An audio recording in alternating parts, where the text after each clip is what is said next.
आपने कल रात से कुछ नहीं खाया। हम आपके लिए कुछ जलपान लेकर आए। आप ठीक तो है ना?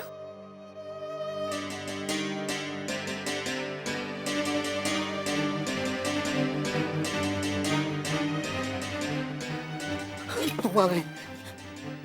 मैं तुम्हारी प्रतीक्षा कर रहा था। हमारी प्रतीक्षा कर रहे थे?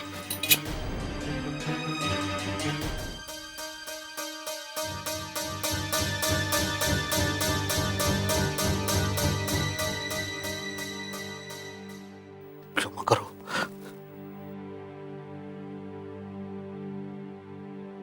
मुझे लगा मेरी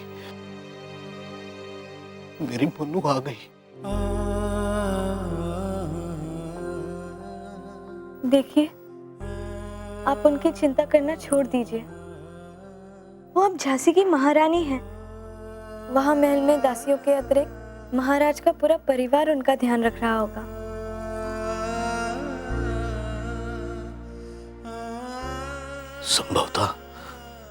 संभवतः तुम ठीक कह रही हो। देवा, मेरी मनु पर कृपा दृष्टि बनाए रखना।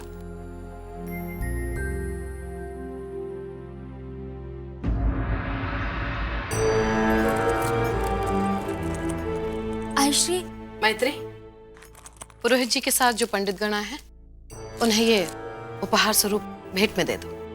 जी। हरि ओम। हरि ओम।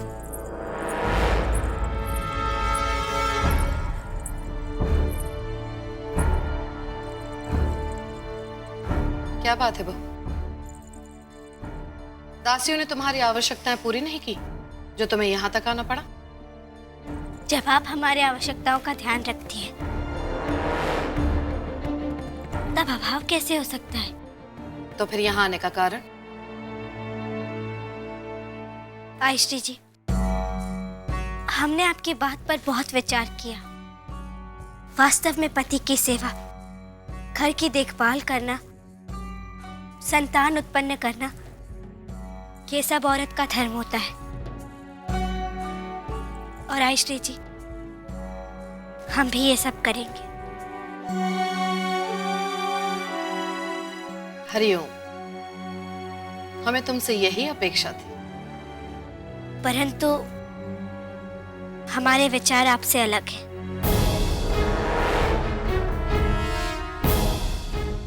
हम केवल ये सोचकर अपने पति की सेवा नहीं करेंगे कि ये स्त्री धर्म है, बल्कि इसलिए समर्पित रहेंगे कि हम अपने पति का बहुत आदर करते हैं और हमारे संस्कार भी यही कहते हैं।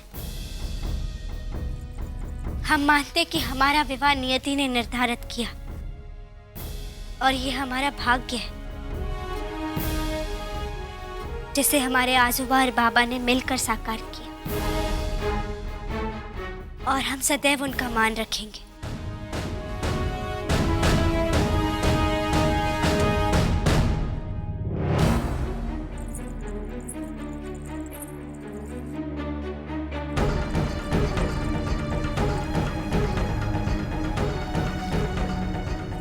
अभी आप हमसे न जाने क्यों नाराज हैं,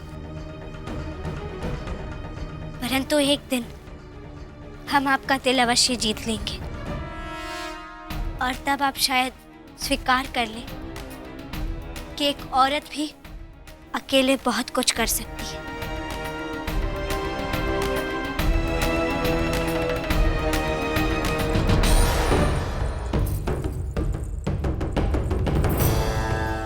हमें आज्ञा दीजिए, हमें अपने पति के लौट आने तक व्रत रखना है।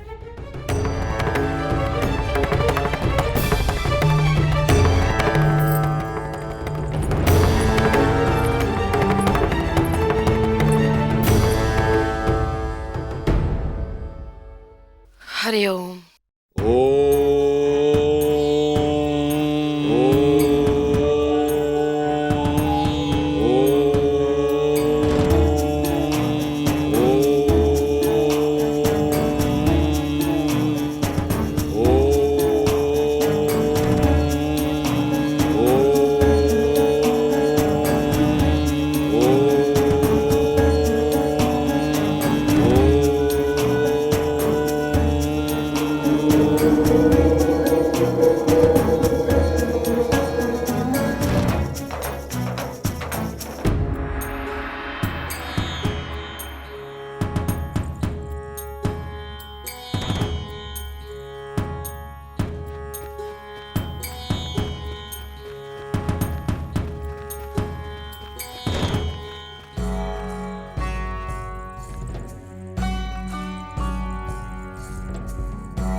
गुरुजी महाराज को सादर प्रणाम।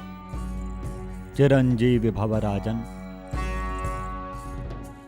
विराजिए।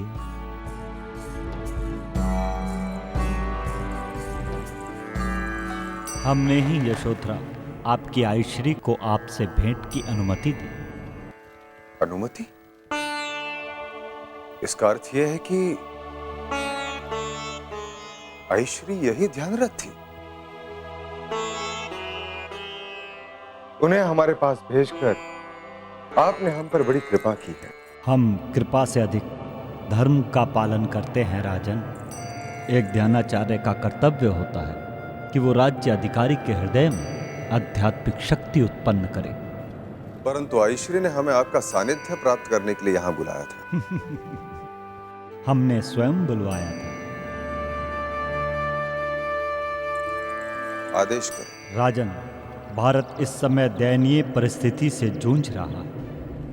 हर राज्य के राज्य अधिकारियों का राज्य इन धूर्त फिरंगियों ने छीन लिया है। ऐसे समय में केवल झांसी ही एक आशा की किरण है, परंतु वहां भी एक बाधा है। बाधा? संतान। संतान? गुरुजी महाराज, इसीलिए तो हमने दूसरा विवाह किया है,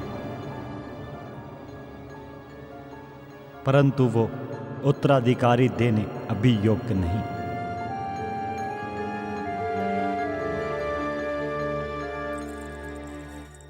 कृपया मार्गदर्शन कीजिए।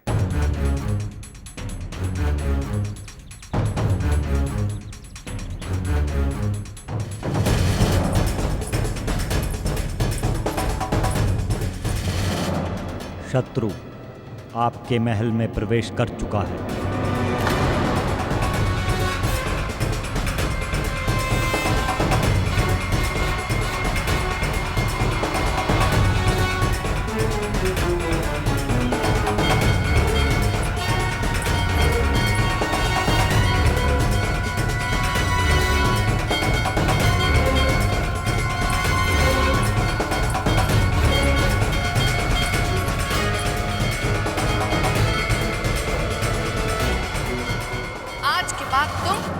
परिवार का कोई भी सदस्य इस महल में पांव न धरने पाए।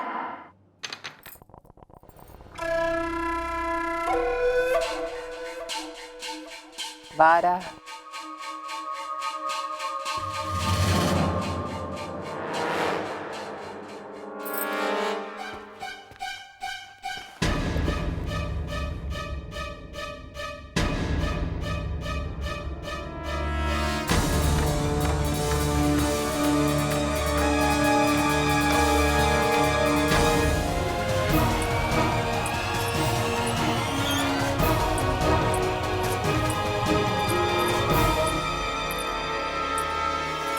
ये खानवलकर की बेटी यहाँ कैसे?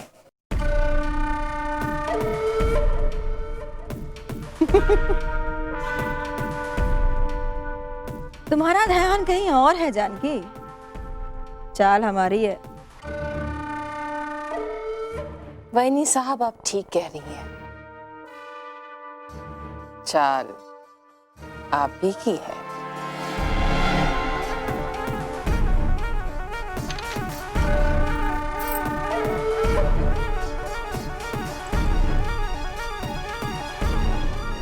महाराज, यदि हम नहीं वहां होते तो संभवतः ये पाखंडी ये हमारे राबा को मार ही डालता। नहीं महाराज, ये आरोप है।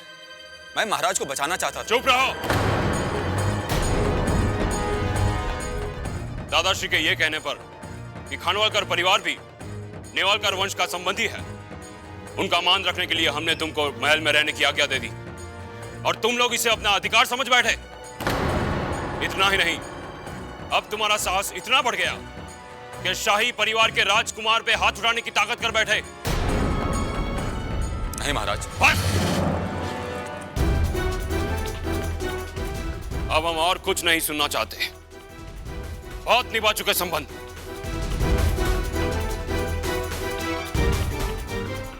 सिपाहियों, इन्हें राजमहल से बाहर निकाल दिया जाए।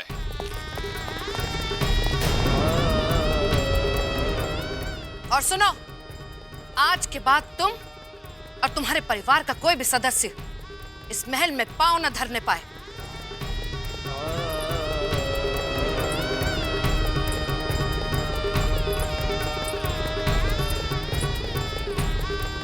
खानवलकर परिवार का कोई भी सदस्य अगर हमें इस महल में दिखाई दिया तो याद रखना, हमसे बुरा कोई नहीं होगा।